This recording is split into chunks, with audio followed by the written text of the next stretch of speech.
everyone, welcome to NCTC's Home Improvement and Design segment. I am your host, Chrissy Jenkins.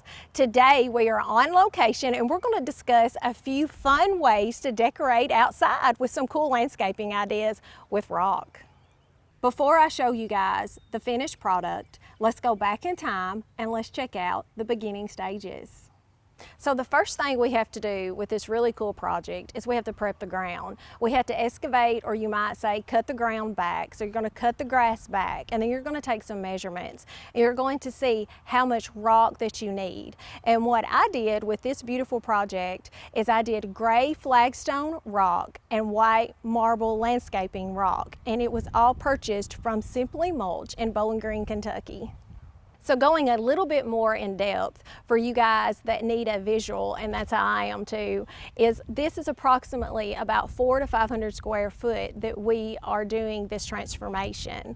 And you may ask, why not just do a concrete sidewalk? Well, I wanted to do something just a little bit more risque, I guess you could say. And you can even go the flagstone and grass if you want to, but I thought that it would be a whole lot easier to groom and take care of if I just go with the white marble rock.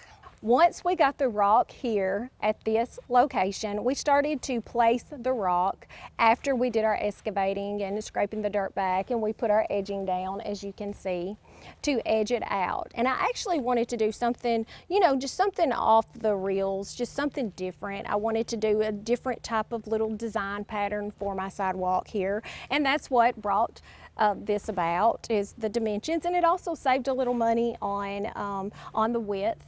When I say save some money, I'm talking about the flagstone and the white marble. But going back to the flagstone, I chose the gray flagstone like I mentioned a few minutes ago, but they have different other colors. You can even go with a black slate if you like the black slate, but I thought this color went best with this particular project. And also check out these beautiful, nice, affluent evergreen trees. They're a different shape. I thought that they added some character with this really cool setting with the flagstone and the white marble rock. Although I didn't plan this, but being so we were talking about the trees, this landscaping area sort of reminds us of a tree. To wrap this segment up, I want to thank you guys for watching, and we'll be back at a later date for the finished product with grass. See you next time. Thanks. Bye-bye.